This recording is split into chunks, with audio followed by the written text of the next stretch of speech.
Dear to my heart, and specifically this one. I spent a lot of time in it the last few years when I came to Springfield. So thank you everyone for being here, and I'm going to get us started with a little poem. As long as I didn't delete it by accident again. It's all right, Connie. It was a team effort. My name is Stacy Garcia de Alba. In Springfield I reside. I'm so glad all of you are here tonight and didn't run and hide. You're brave to share your poetry and many readings of your choice. I'm so excited for this event and to hear your voice. So let's get this evening started, filled with talent and good times. Get excited for our poetry slam, filled with readings and great rhymes. All right. So, first up we have Millie. Give it up for Millie. Green is the color of life, the color of grass. Trees just start. Can we do it? Green is the color of life, the color of grass. Trees just starting to grow. Lettuce, the stem of a flower. Turtles and chameleons. Green is the color of life.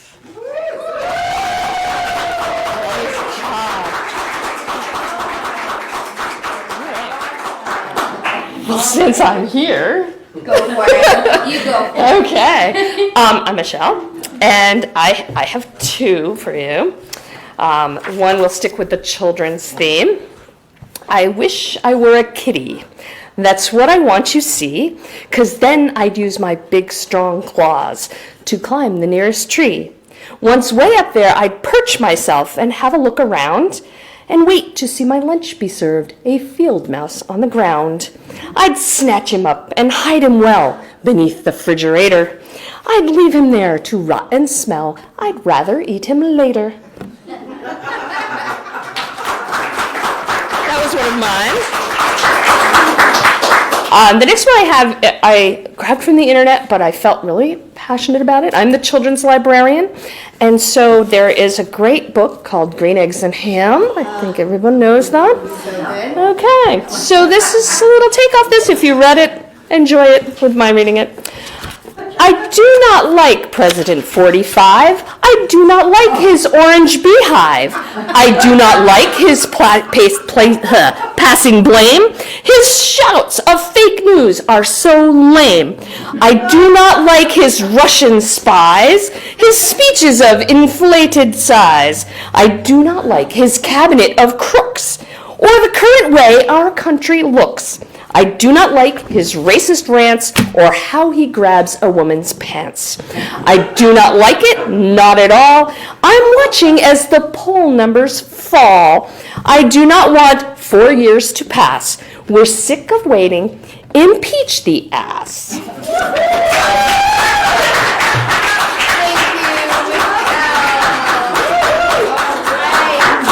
Thank you very much, Michelle. And next we have Janice.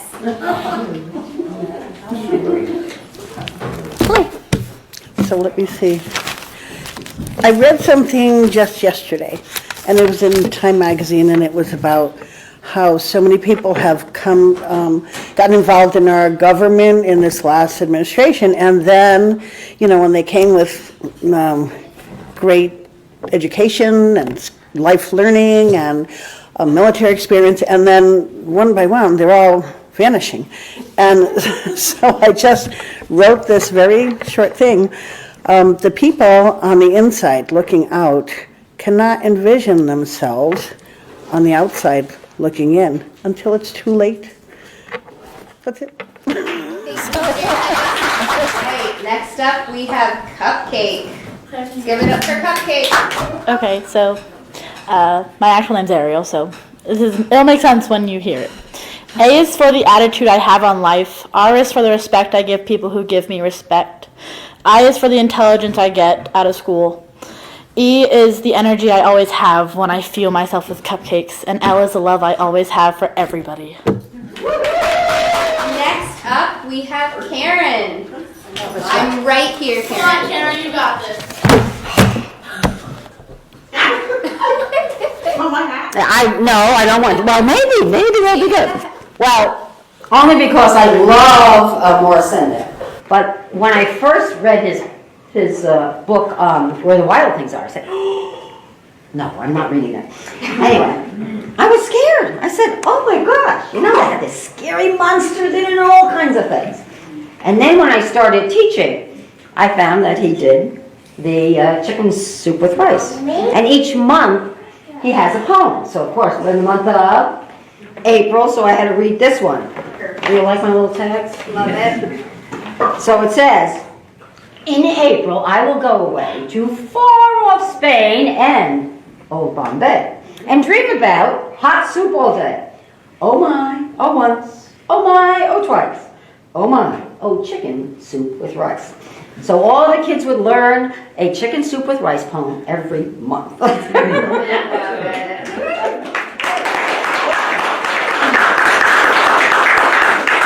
guy is one of my favorite. Jack, don't mind. And of course it's funny. And if I had thought of politics, I maybe would have come up with a picture of somebody else with this title. Be glad your nose is not on your face. What? Or is on your face. Be glad your nose is on your face. So, be glad your nose is on your face, not pasted on some other place. For if it were where it is not, you might dislike it a lot. Imagine if your precious nose were sandwiched in between your toes. That clearly would not be a treat, for you'd be forced to smell your feet.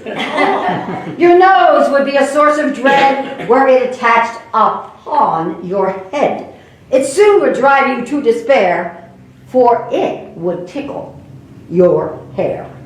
Within your ear, your nose would be an absolute catastrophe. For when you were obliged to sneeze, your brain would rattle from the breeze. Your nose, instead, through thick and thin, remains between your eyes and chin, not pasted on some other place. Be glad your nose is on your face. Next up, we have Maisie.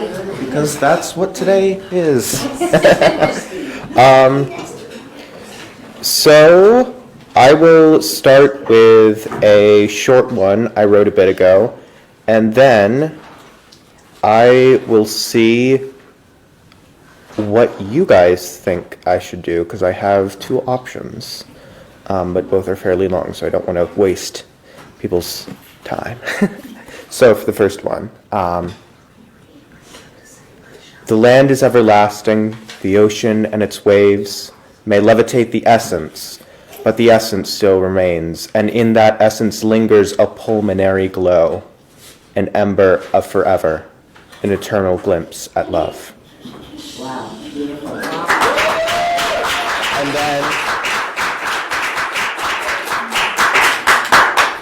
And then for the second one, I have a poem which I never write down. I make sure never to write it down. And so it changes every time I recite it. Or I have a narrative poem that is, well, that is the other option. I don't have good descriptors for either of them, so Try to do both. I guess I'll start with the narrative one then. As the darkness grows, the past fades away, actions covered by the mist hide as I look at them. But I came here for a reason to be heard. There is a question to be answered, and it is to be answered now. Wow. Am I the man I want to be? No.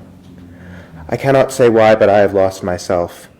Tonight I looked in a mirror, and I was surprised by what I saw. I saw a face, a youth, yet not a life, yet not honestly. I was truly shocked to see anything at all. My existence, however, I attempt to destroy it, seems to be quite intent on staying. I fight it, but victory upon myself means loss.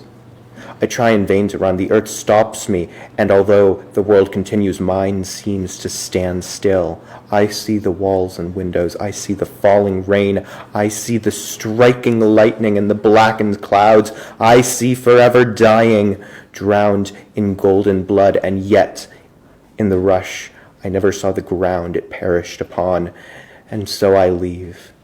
I take residence within the endless cities created by the earth. The population of mindless passerbys dance to the soundless song. They call me to join. I decline. They continue on. They do not know. They cover their creator. They cover up their master, for they do not know its crimes, for the crime was them. I warn them, I plead, but their only response is a request to join them, and yet again I decline. The walls around me grow. I am high now, far above the clouds. I see the receding storm. I see its anger cease, lighting my world. I see the sun, its gold bled out into a silvery corpse. I see the aftershock. I see infinity, and yet, in the rush, I never saw the ground it vanished from. The stars lost their glow then, as the sun grew back his life, and with the gold flowing through his veins, the sun gazed at me. He asked me why I had come. I told him I did not know. He sent me away. I'm alone in the city, and though I came aimless, I walk towards darkness. I walk for years upon years, and when my feet finally fail, I am here or there. I see nothing. I feel nothing. I am nothing. Then the corpse resurrects itself into a blood-red fire, heating to the auburn I saw so long ago, the auburn that left me to die. But I survived. I have succeeded, and so come again. I review my surroundings using my newly acquired gift. I am greeted by a man, or rather, I am greeted by his figure. I call out to him. He turns. He is me, yet not. He is perfect, and in this so different from me that he is alien. He is all my aspirations collected in a body. I need to be him. I want to be him. I will be him, but how? I ask him. He tells me I must see. I tell him I do not. It is impossible to see like that, but he only repeats himself. I ask him how I may see. He pauses, contemplating a moment. He responds tentatively that I must learn to see bits by bits, starting with where I have come from. I tell him that he must be mistaken, for I can only see the skies to which I go. And I have, since I remember. He glares at me and states that the earth and the sky are one. I do not understand. I run to him, but he is gone. I am alone in the light, yet still abandoned. I hide in my world, for that's what it is, mine. I declare that to myself. It is forever. I lie here. I am here, or there. I am happy. My world is my home away from everything, until it firmly declares that it no longer belongs to me, but someone more in need of it. I cry that it is mine, but as my vision blurs, it goes, leaving me to my crumbling life. I wonder to whom it fled. I wonder if the fault was mine. I wonder why the earth hates me so, and as the remains of the tower collapse around me, I see the sky at last. The sky tells me now that I must leave, or come. I must come in fear, and now the sky, I see not hatred, not anger, only acceptance. And so I give up my hatred, and I give up my anger as well. I come in fear, because a man once told me that the earth and the sky are one.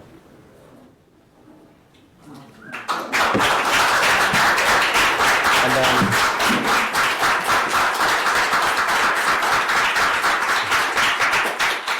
I'll do the other one later if we have time. Victoria. Good job. Go ahead. You got it.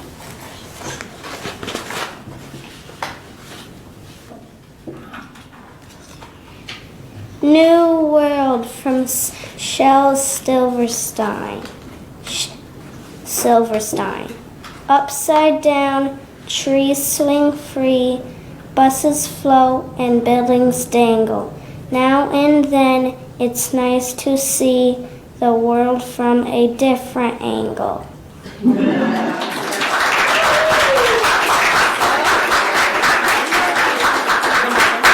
Victoria has another one for us. There is a voice inside of you that whispers all day long.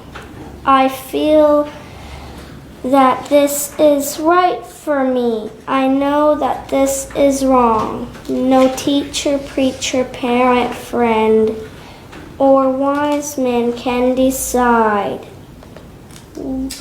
what's right for you. Just listen to the voice that speaks inside.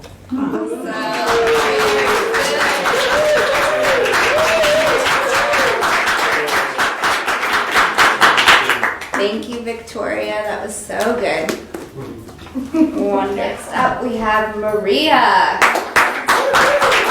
So I've got one that's kind of the child of falling in love in an astronomy class. And then I have two that is the fallout from that love. Okay. The first one is satellite eyes. You have satellite eyes. You've got staring at the Milky Way on a clear night in summertime eyes. The kind of eyes that take you to outer space when you get lost in them. You can turn me into an avid intergalactic pioneer even on my not-so-good days.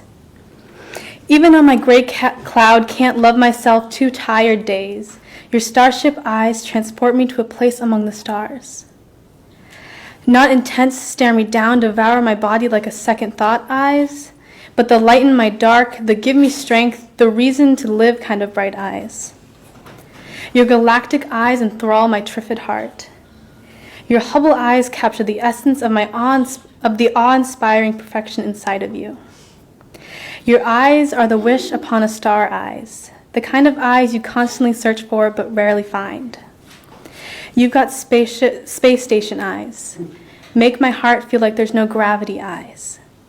You've got lunar eyes so full that I can hear the wolves howling. Your eyes say to the moon and back when asked how much you love me. You have harvest moon eyes, big, bright, knowing eyes. Your eyes are northern star eyes, always giving me a place to look for.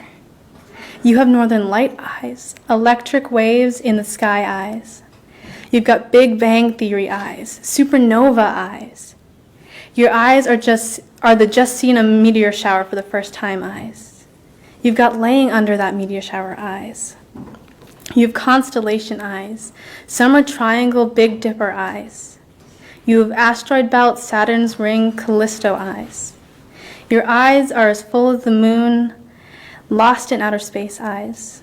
Staring at the Milky Way in summer eyes. You have satellite eyes.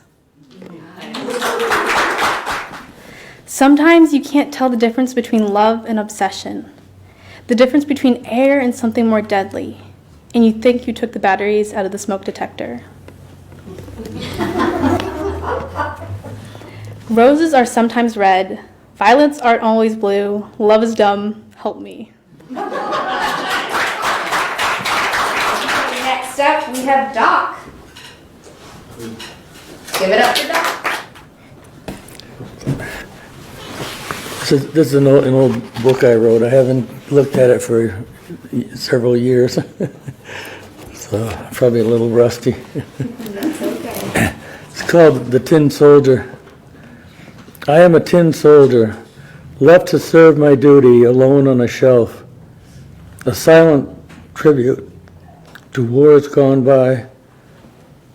I stand alone on the battlefield, guarding my fallen comrades who lay scattered before me. I shall not abandon my post. Once we marched together and fought our battles as one. Now I stand watch over the remains of a once great army. Only I survive, holding my position, waiting for the orders that never come.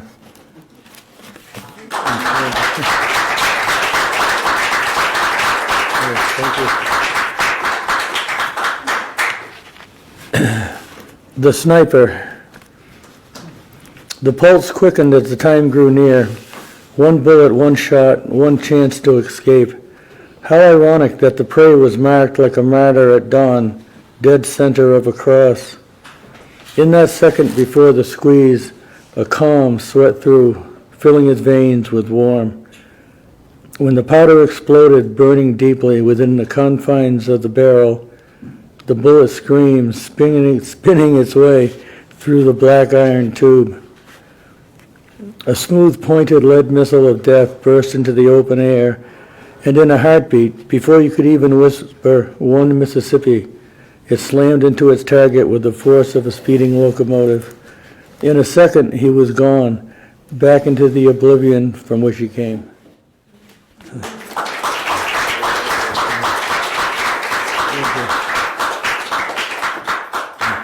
Thank you so much. All right, and now we have Jim.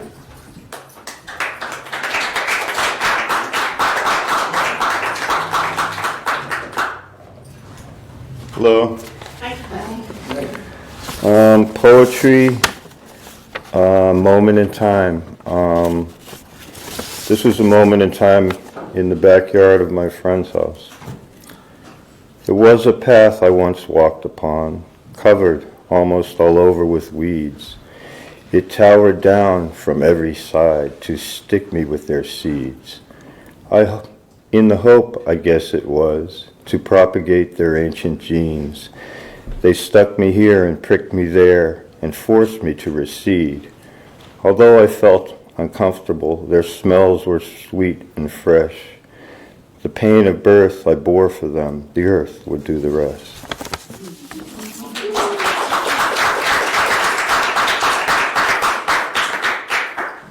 I don't remember where this came from, but I'll read it anyway. Through a hole in the shade, I see the sky. Dark trees can't hide her illumination. Like forests that bear down on my eye, heavy lids are their obliteration. Dreams vanish with the speckled green and blue, a tiny window lashed in consciousness. Exhausted, I can only drift back to old memories of things I sorely miss. Now lost am I to restless waking threads of visions that for now have long been spent in tying down these memories of my bed while wondering what all this could have meant. The morning pulls my darkness on its flight to creep in hollow places till the night.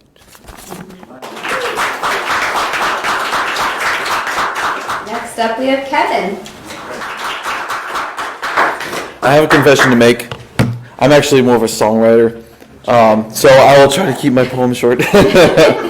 I have two poems. The second one is actually a song that I wrote on for our wedding day. So I'm going to save that one till the end, see if we have enough time because it's a bit lengthy.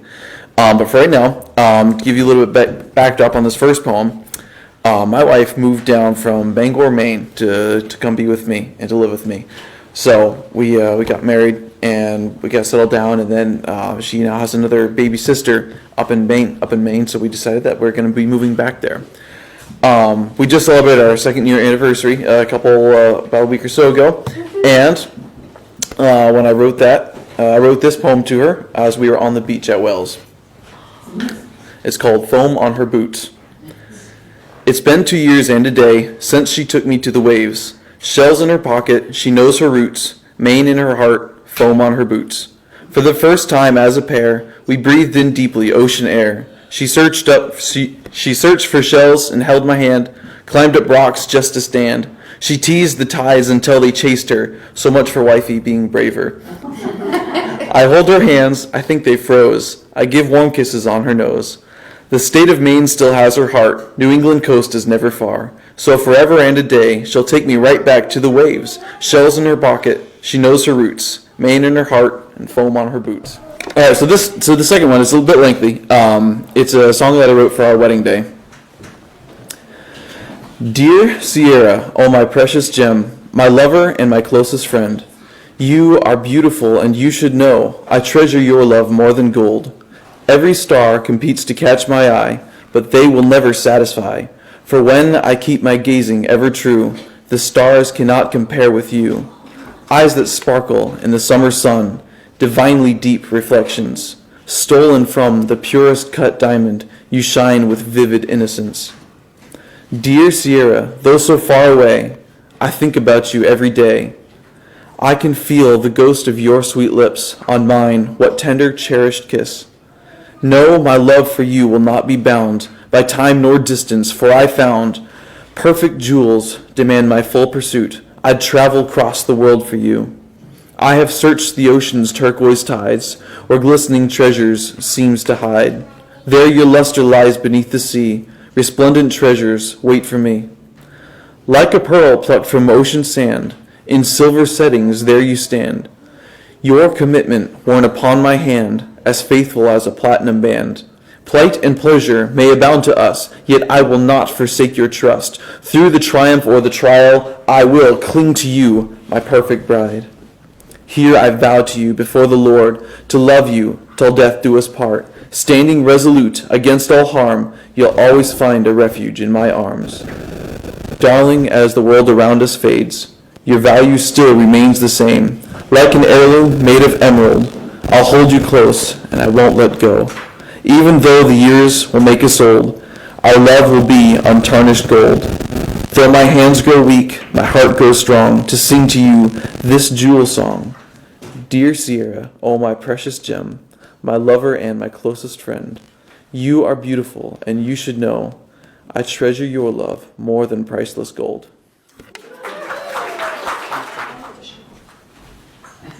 I kind of rewrite this one every time, which is fun, and hopefully this will be a good one. It will be. It will be. You're in good company. Yeah.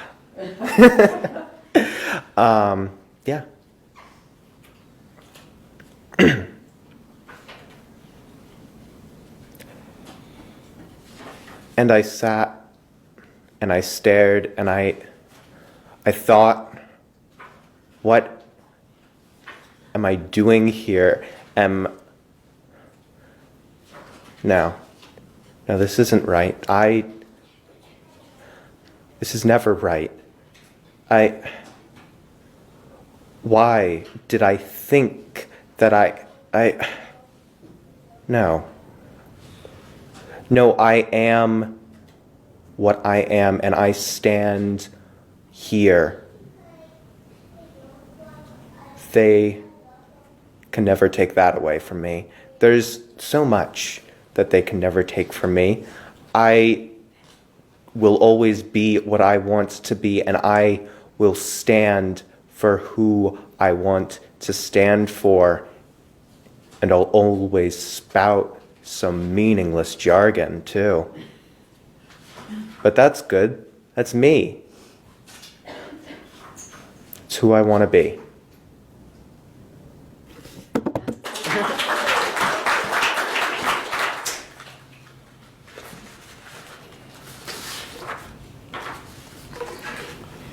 Yellow is the color of happiness, the color of the warm sun.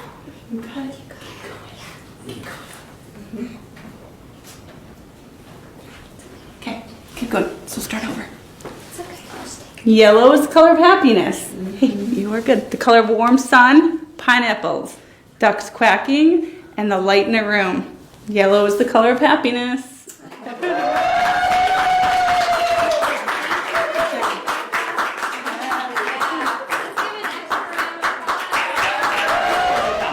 Millie actually wrote and won a contest last year, a writing contest for VPR, and so it was really awesome that we got to have her here. She wrote those poems to submit this year, but the contest didn't happen. Okay. So we invited her to come. Awesome. Here. So a star in our presence.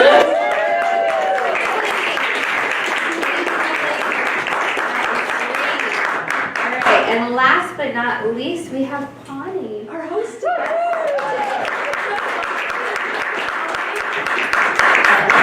My poem requires a prop.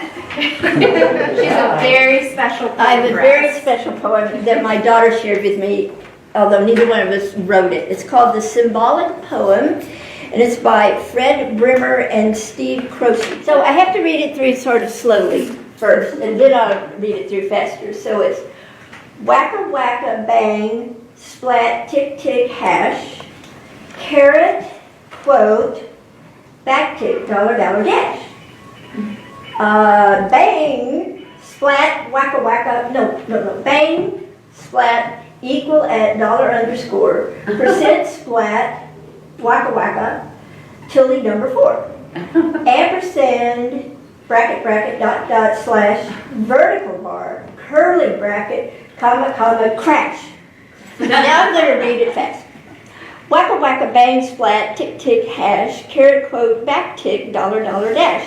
Bang splat equal at dollar underscore, percent splat, wacka wacka, tilde number 4. Ampersand, bracket, bracket, dot, dot, slash, vertical bar, curly bracket, comma, comma, crash. Thank you so much, Daisy, and thank you all for coming, and everyone who read, all deserves a huge round of applause. Yes.